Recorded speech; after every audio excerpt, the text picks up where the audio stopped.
하나님의 말씀 사무엘상 17장 40절 49절 말씀입니다. 은혜 받으실 하나님의 말씀 사무엘상 17장 40절 하고 건너뛰고 49절 이렇게 두 절만 우리 보도록 하겠습니다. 40절 같이 읽습니다. 손에 막대기를 가지고 시내에서 매끄러운 돌 5을 골라서 자기 목자의 제구 곧 주머니에 넣고 손에 물매를 가지고 블레셋 사람에게로 나아가니라. 아멘. 49절 같이 또 읽어봅니다. 손을 주머니에 넣어 돌을 가지고 물매로 던져 블레셋 사람의 이마를 치매 돌이 그의 이마에 박히니 땅에 엎드러지니라. 아멘. 네, 우리 옆에 분들 또 앞뒤 분들과 한번 인사 나눌까요? 잘 오셨습니다.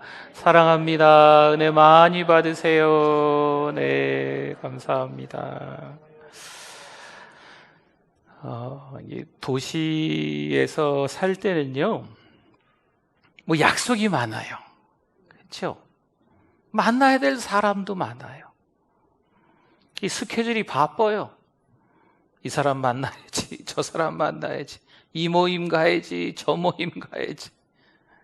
도시 뭐 운전하시는 분들은 운전하고 나가면 도시는요 많이 막혀요, 길이. 그래서 이 짧은 거리인데도 한참 걸리고 막 시끄러워요, 막. 그렇죠? 그런데 이 도시하고 다른 곳이 있습니다. 도시하고 다른 곳은 광야라고 할 수 있습니다. 광야는요 조용해요. 뭐 없어요. 자동차도 없는 것 같고 사람들도 별로 없는 것 같고 이 소리 저 소리도 별로 없는 것 같고 물론 힘들지만 불편하지만 광야에 있으면 불편한 게 많거든요. 뜨겁다고 선크림 바를 수도 없고 뭐 먹고 싶다고 무슨 삼겹살집에 가서 뭐 고깃집에 가서 뭐 뷔페집에 가서 뭐 먹는 것도 어렵고 광야에는 없으니까. 그런데 도시는요 이게 뭐 네온사인이라 그래요. 무슨 간판 밤에 불 들어오는 거 있잖아요. 그리고 뭐 정신없이 분주하고 바쁜 사람들, 보이는 거 들리는 거 헷갈려요. 그러나 광야는요 보이는 거 들리는 게 단순해집니다. 요즘 좀처럼 쉽지 않은 시간들을 보내실 수 있어요. 그러나 광야이지만 이 광야에서 눈이 밝아지고 귀가 밝아져야 될 줄 믿습니다. 저절로 눈이 밝아져요. 저절로 귀가 밝아지는 거예요.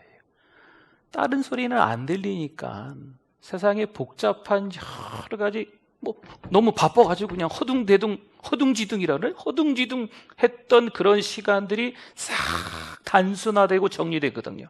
물론 힘들지만 불편하지만 그래도 눈이 열리고 귀가 열리는 거예요. 이게 무슨 말씀이냐? 하나님의 말씀인지 아닌지 분별이 되는 거예요. 세상 속에서는요 하나님은요 늘 말씀하시거든요. 그런데 세상 속에 있다 보니까 헷갈려서 잘 못 알아들었어요. 그러나 광야에서는요 다른 소리가 잘 안 들려요. 물론 힘들고 불편하지만 너무 바닥으로 떨어지는 것 같지만, 물론 도시에서는 기고만장하게 잘난 척하며 살았지만 이 광야에서는 더 추락하는 것 같고 남들보다 더 못난이 같고 아무 쓸모도 없는 것처럼 느껴지는 그때지만 오히려 그때 하나님을 만나는 거예요. 그러니까 지금 힘들고 어려운 시간이 우리에게 아무 필요 없는 시간이 아닙니다. 특별히 교회는요, 특별히 우리 믿는 사람들은 오히려 이때 우리의 믿음을요, 잘 키워나가는 게, 강해지는 거.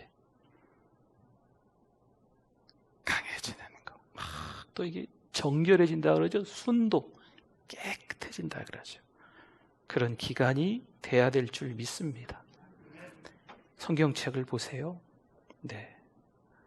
자꾸 하나님을 만나려고 몸부림. 다른 건 할 게 없잖아요. 뭐 어디 만나러 갈 수도 없잖아요, 요즘에. 그렇죠? 뭐 시간의 제약, 사람 만나는 것도 안 되고 사람들끼리 거리 두기도 좀 있고 막 이러잖아요. 요즘에 이게 초등학교 1학년, 2학년 애들이 학교 갔다가 돌아오면 집에서 그런 얘기를 한대요. 엄마, 친구는 나쁜 거야. 엄마가 얼마나 당황스럽겠어요. 근데 이제 학교에서 선생님이 친구랑 말하지 마라. 거리 둬라. 이러니까 애들은 친구가 나쁜 건지 알고. 그만큼 주변에 있는 분들과 대화하는 것도, 가까이 있는 것도 어려운 시기예요, 지금. 그러니까 하나님이 왜 떨어뜨려 놨을까요? 우리가 너무 분주하게 지냈어요. 지금 홀로 있는 그때 광야일 수 있지만 불편하고 어렵고 너무 이보다 힘들었을 때가 있을까 싶은 그때지만, 여러분, 이때에, 홀로 있는 그때에 하나님을 경험하실 수 있기를 축원합니다. 경험하는 건 다른 거 없어요. 그냥 혼자 커튼 닫아놓고 집구석에 앉아가지고 그냥 아이고 내 팔자야 이런다고 우울증 걸리기만 하지. 네, 그런 게 홀로 있는 게 아니에요. 홀로 있는 그 시간에 기도하고 또 성경 읽고 찬송하고, 그게 하나님 만나는 방법이에요. 그렇죠? 오늘은요, 가졌으나 의지한 자라는 제목으로 은혜를 나누려고 하는데요. 오늘 이 말씀을 통하여서도 우리의 눈과 귀가 열려서 하나님을 경험하게 될 줄 믿습니다. 45절 한번 봅시다. 45절에 다윗이 블레셋 사람에게 이르되, 워낙 잘 아는 말씀이죠. 너는 칼과 창과 단창으로 내게 나아오거니와 나는 만군의 여호와의 이름 곧 네가 모욕하는 이스라엘 군대 하나님의 이름으로 내게 나아가노라. 여러분, 누가 하는 얘기입니까? 다윗, 소년 다윗이 골리앗에게 달려가면서 하는 이야기거든요. 다윗에게 아무런 무기가 없으니까 하나님만 의지하고 만군 하나님 여호와만 의지하고 달려가겠다라고 한 것이, 말씀을 잘 보시면 그것은 아니었어요. 40절 말씀해 봅시다. 40절. 손에 뭘 가지고 있어요? 막대기라는 무기가 있어요. 물론 골리앗이 들고 있는 무기에 비하면 아무것도 아니지만, 그래서 다윗도 다윗 나름대로의 무기가 있어요. 막대기를 가지고 시내에서 매끄러운 돌멩이 5을 골라서 자기 목자의 제구 곧 주머니에 넣고, 손에 또 뭐가 있어요? 물매를 가지고 블레셋 사람에게로 나아가니라. 어찌 보면 무기 같지 않은 무기일 수도 있지만 어쨌든 다윗에게도 익숙한 무기가 있었다 없었다? 있었다. 양을 칠 때 늘 소유하고 다녔던, 늘 가지고 다녔던 무기가 있었다는 거죠. 49절 봅시다. 49절. 손을 주머니에 넣어 돌을 가지고 물매로 던져. 지금 그 무기가 어떻게 쓰임 받는지 보세요. 블레셋 사람의 이마, 그 골리앗의 이마를 탁 치매 돌이 그 이마에 박히니 땅에 엎드러지니라. 지금 이 다윗이 가지고 있는 무기의 우수성을 지금 잠깐 엿볼 수가 있습니다. 다윗의 손에 익은 무기죠. 만만치 않은 무기였나 봅니다. 그러나 다윗은 이 무기를 의지하지 않습니다. 누구를 의지해요? 그렇죠. 그게 중요한 거예요. 나에게 익숙한 무기가 작던 크던, 나에게 특별히 뭐 남들에 비해서는 작을 수도 있지만 어떤 재능, 은사가 있다고 해도 그것을 의지하는 게 아니고 누굴 의지해야 돼요? 하나님을 의지해야 되는 거죠. 왜 하나님을 의지할까요? 다윗의 손에 무기가 없었기 때문에 하나님을 의지한 게 아니라니까요. 47절 보세요. 47절. 또 여호와의 구원하심이 칼과 창에 있지 아니함을 이 무리에게 알게 하리라. 전쟁은 누구에게 속하는 것인즉 여호와께 속한 것인즉 그가 너희를 우리 손에 넘기시리라. 물론 익숙한 무기가 손에 있었는데요, 다윗은 그걸 의지하지 않았어요. 우리도 마찬가지입니다. 우리도 익숙한 뭔가가 있을 수 있어요. 남들보다 더 많이 가지고 있지 않을지라도 나름대로 가지고 있던 어떤 재산이나 또 어떤 남들보다 좀 괜찮은 월등하게 탁월하게 좋지는 않아도 조금 괜찮은 어떤 실력들, 이런 것들이 우리에게 익숙한 무기가 될 수 있는데 이걸 의지하는 게 아니고 하나님을 의지해야 될 줄 믿습니다. 다윗의 그러한 모습을 지금 보는 거예요. 구스 사람 세라가 100만 대군과 병거 300승을 거느리고 아사 왕을 쳐들어왔습니다. 말이 100만 대군이지요. 이 100만 대군은요, 어마어마해요. 이겨낼 재간이 없어요. 마차가 300승. 요즘 같으면 한 방에 끝나겠죠. 100만 대군이건 마차 300승이건. 근데 그때 당시는 그게 최고의 무기였어요. 많은 군사가 말이에요. 그리고 마차가 말이죠. 그 아사왕을 치러 왔습니다. 역대하 14장 10절 보세요. 아사왕이 마주 나가서 마레사의 스바다 골짜기에 어디가 중요한 게 아니고 그 다음에 보세요. 뭘 갖췄어요? 전열을 갖추고. 아니 100만 대군을 만나고 300 마차를 만나는데 전열을 갖췄대요. 그 아사왕의 입장에는 할만하겠다, 싸울만하겠다 생각이 들 정도로 뭔가를 갖춘 것으로 우리가 느껴지는 말씀이에요. 전열을 갖췄다. 100만 대군인데 100명 가지고 전열을 갖췄다 그러겠어요? 뭔가 나름대로 전략이 있고 전술이 있어가지고 한번 해볼 만한 것처럼 느낌을 받는 말씀이라니까요. 전열을 갖췄다라는 것은요, 그 의미가 포함되어 있어요. 그럼 아사왕이 이 전열을 갖추고 전열 갖춘 것을 의지했을까? 성경을 보시면 그렇지 않아요. 그 다음 절에 역대하 14장 11절에 보면요, 아사가 그의 하나님 여호와께 부르짖어 이르되, 뭔가 전열을 갖춰서 100만 대군과 해볼만 할 것 같다라는 느낌을 받는 10절의 말씀이었는데 그 다음 절 11절에 보니까 누구에게 부르짖어 기도해요? 여호와께, 하나님께 부르짖어 기도하는 거죠. 여호와여, 힘이 강한 자와 약한 자 사이에는 주님밖에 도와줄 리가 없사오니 우리 하나님 여호와여, 우리를 도우소서. 우리가 주를 의지하오며 주의 이름을 의탁하옵고 이 많은 무리를 치러 왔나이다. 여호와여, 주는 우리 하나님이시오니 원하건대 사람이 주를 이기지 못하게 하옵소서 하였더니 아멘. 100만 대군 어마어마하지요. 마차가 300. 나름대로 아사왕이 전열을 갖췄어요. 그러나 이 전열을 갖춘 것을 의지하는 게 아니고 주밖에 도울 힘이 없습니다.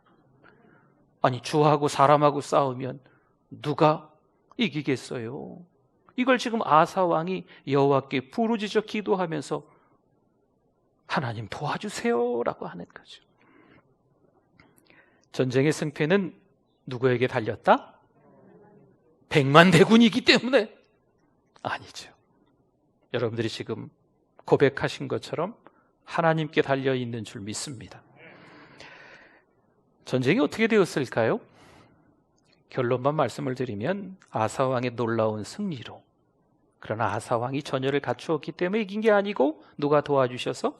하나님이 도와주셔서 아사왕이 승리합니다. 시편 44편 2절과 3절에 보면요, 주께서 주의 손으로 뭇 백성을 내쫓으시고 우리 조상들을 이 땅에 뿌리박게 하시며 어떻게 하나님이 도와주셨냐 이거를 지금 기억하는 거예요. 주께서 다른 민족들은 고달프게 하시고 우리 조상들은 번성하게 하셨나이다. 그들이 자기 칼로 땅을 얻어 차지함이 아니요 그들의 팔이 그들을 구원함도 아니라 오직 주의 오른손과 주의 팔과 주의 얼굴의 빛으로 하셨으니 주께서 그들을 기뻐하신 까닭이니이다. 아멘. 여러분 어찌 인생을 살아가면서 힘들고 어려운 일이 없겠어요? 그렇죠? 옆집만 힘들고 우리 집은 안 힘들겠어요? 건너집만 힘들고 우리 집은 절대 행복하고 평안할까요? 여러분 교회 나오면 교회 나오면 모든 것이 잘 풀리고 뭐 이럴 줄 알았죠? 근데 교회 나와도 뭐 별로 그렇게 달라지는 거 없죠? 질문이 좀 이상한가요? 네. 교회 나오면 모든 게 싹 다 정리되고 만사가 잘 될 줄 알았는데 교회 나와도 별로 그렇게 달라지는 게 없어요.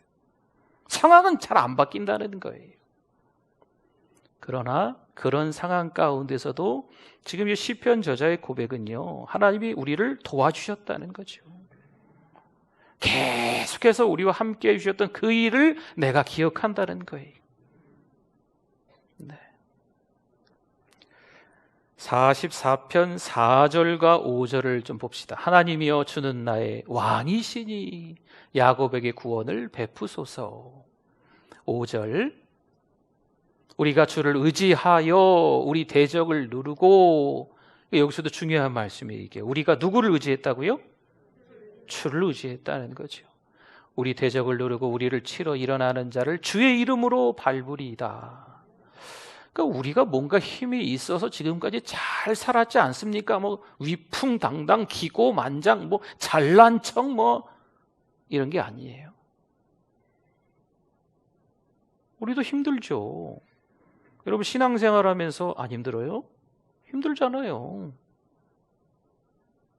그러나 주를 의지했더니 주님께서 우리와 함께 해주시는 것을 경험했다라는 거죠. 6절 봅시다. 시편 44편 6절.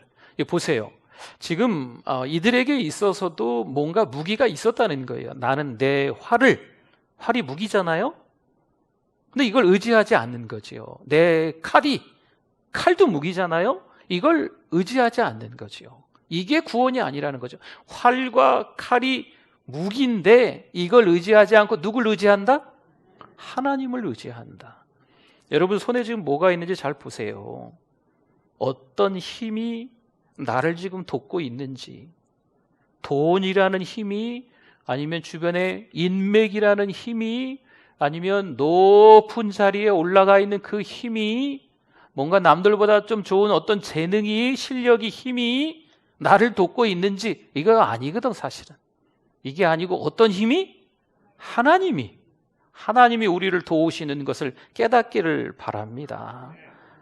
그냥 이게 시대가 지금 점점 가면 갈수록요, 잘못을 인정하지 않는 시대가 됐어요. 죄가 죄인지를 모르는 시대가 점점 가면 갈수록 더 심각해질 거예요. 주일날도 말씀드렸지만 우리는 죄인이라 죄를 짓거든요. 실수하거든요. 그런데 이걸 인정하지 못하는 거예요. 다르게 얘기해 볼까요? 내가 뭘 잘못했어? 내가 무슨 죄를 졌어? 이 죄의 감각이 없어지는 거예요. 더 아마 심각해질 거예요. 이때에 우리가 하나님 앞에 우리가 가지고 있는 것들이 아무것도 아님을 내려놓을 수 있어야 돼. 그리고 누구만 의지한다? 하나님만 의지한다. 우리에게 뭔가 익숙한 무기가 있는데 이걸로 한판 뜰 수 없어요.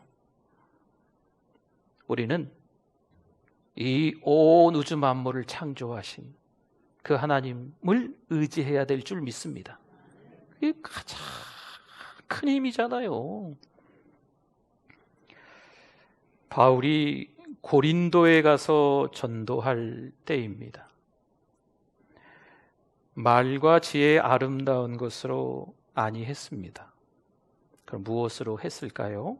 고린도전서 2장 1절에서 4절 말씀에 보면요, 제가 한번 읽어볼게요. 형제들아, 내가 너희에게 나아가 하나님의 증거를 전할 때에 이걸로는 안 한다는 거예요. 말재주로 지혜의 아름다운 것으로 아니하였나니 내가 너희 중에서 예수 그리스도와 그가 십자가에 못 박힌 것 외에는 아무것도 알지 아니하기로 작정하였음이라. 내가 너희 가운데 거할 때 약하고 두려워하고 심히 떨었노라. 내 말과 내 전도함이 설득력 있는 지혜의 말로 하지 아니하고, 이거 다 아니라는 거예요. 뭐예요? 그 다음에 다만 성령의 나타나심과 능력으로 했다는 거죠. 내 힘과 내 능력, 내 말재주 이런 걸로 안 했다는 거예요. 그러면 바울이 이 말솜씨, 말재간, 말재주 이런 게 없었을까요? 하나님이 그것을 사용하지 않았을까요? 루스드라에서 전도할 때에 바울이 말을 너무 잘하는 거죠. 그래서 루스드라에 있는 사람들이 신들이 하나님의 형상으로 우리 가운데 내려왔다 하여서 바울을 헤르메스로 착각하여서 숭배하려고 했던 일이 있었습니다. 말을 너무 잘하니까. 사도행전 14장 12절에 나와 있습니다. 바나바는 제우스라 하고 바울은 그 중에 말하는 자이므로 허메 혹은 헤르메스, 전령자, 말을 너무 잘하니까 그래서 제우스다 헤르메스다 해서 바울과 바나바를 막 숭배하려고 했던 적이 있었어요. 루스드라에서 말이죠. 뿐만 아니에요. 로마서 15장 17절과 18절에 보면 하나님이 이 말재간을 어떻게 사용하시는가 보세요. 그러므로 내가 그리스도 예수 안에서 하나님의 일에 대하여 자랑하는 것이 있거니와, 지금 사도 바울이 얘기하는 거죠. 네, 있거니와 18절, 그리스도께서 이방인들을 순종하게 하기 위하여 나를 통하여 역사하신 것 외에는 내가 감히 말하지 아니하노라. 그 일은 말과 행위로, 이렇게 말씀이 나와요.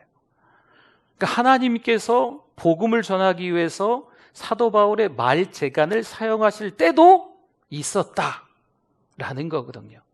다시 말하면 사도 바울이 말을 잘했다라는 거예요.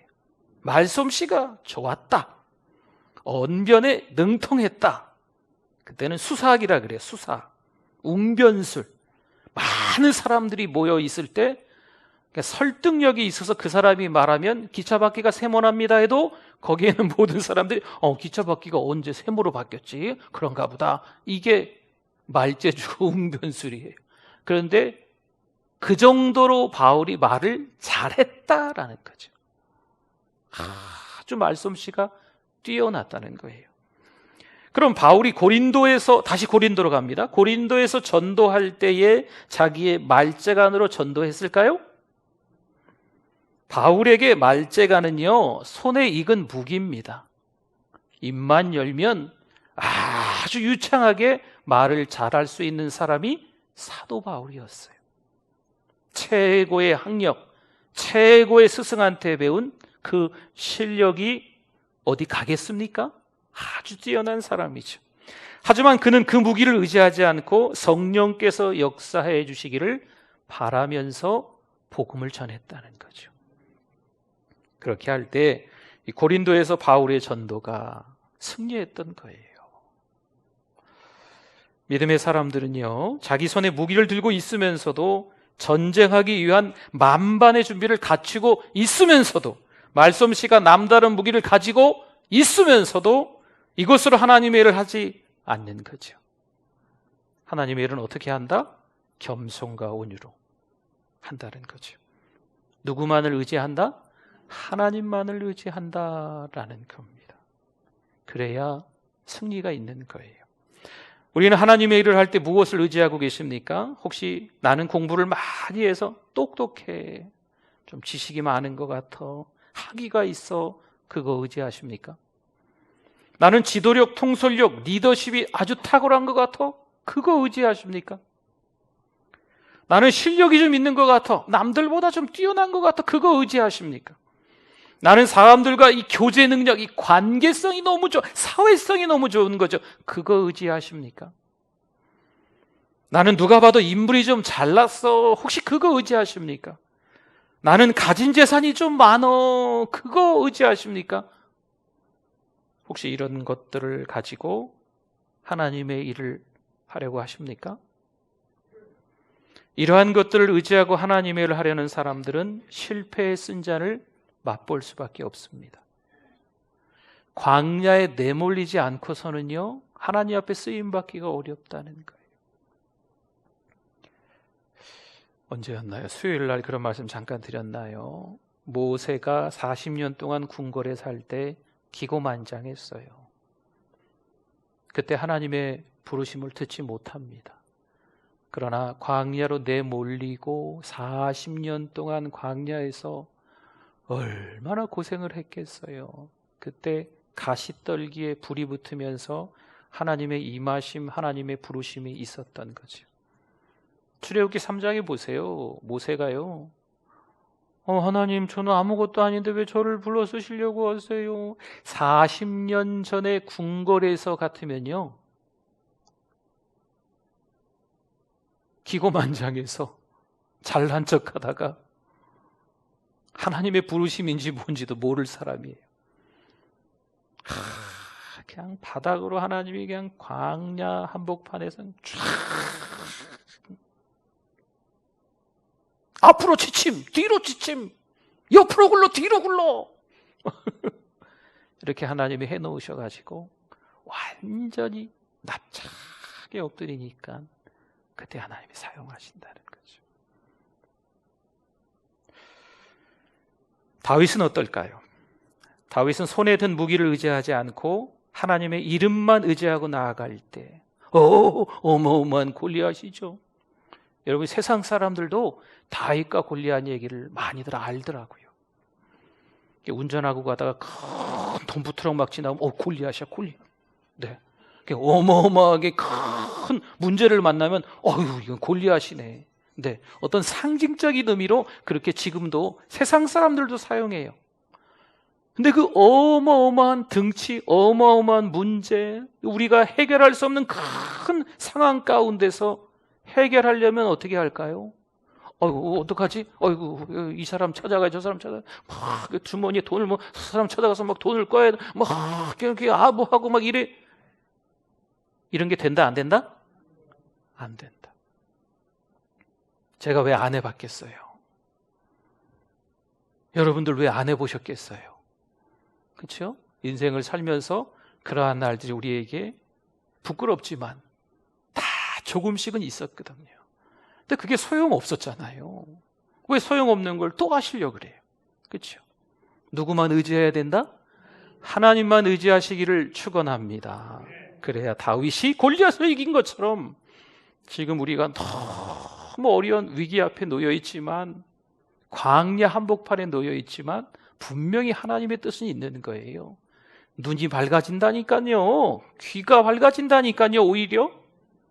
오히려 하나님과 더 끈끈한 관계, 하나님과 더 깊은 관계를 맺는 거예요. 여러분, 저 절망스러워요. 이 코로나가 한 해 두 해 지나가면서 누구에게 말은 못하고, 한 해가 지나고 두 해가 지나가니까 여러분께 슬쩍 얘기해요. 아이고, 이거 어떡하나. 성도님들이 교회도 못 나오시고, 가족들이 또 못 나가게 하시고, 불안해서 또 못 나오시고, 성도는 교회 나와야 되는데 교회 나오지 못하는 일들이 더 많아지고, 목사가 하는 건 아니지만 설교를 그럴싸하게 잘 준비해도 이걸로 사람이 변하는 것 같지도 않고, 목회를 잘하고 싶어도 목회는 제가 하는 게 아니잖아요. 하나님이 하시더라고요. 그러니까 너무 절망적인 거죠. 주변에 사람들도 막 돕는 사람들이 많으면 좋겠구만. 그런 건 또 아니더라고요. 네.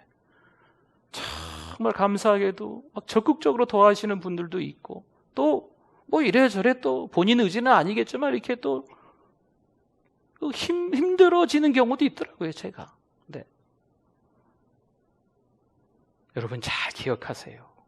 저도 그렇고 여러분들도 그렇고 그럴 수 있어요. 그런데 오히려 이때 제가 여러분들이 더 하나님을 만나려고 몸부림쳐야 될 줄 믿습니다. 오히려 이때 하나님과 더 멀어지는 분들이 있어요. 핑계 없는 무덤은 없다고. 네, 다 이유는 있으세요. 종이에 하나 써보세요. 그러면 다 쓰실 수 있을 거예요. 가득. 네. 이유 다 있거든요. 그런데 그게 중요한 게 아니에요. 이 어려운 때에 더 하나님과 가까워질 수 있어요. 할렐루야. 하나님과 더 가까워져야죠. 누구만 의지하자? 하나님만 의지하자. 네, 하나님만 의지하자. 하나님만 의지하시는 우리 모두 되기를 축원합니다.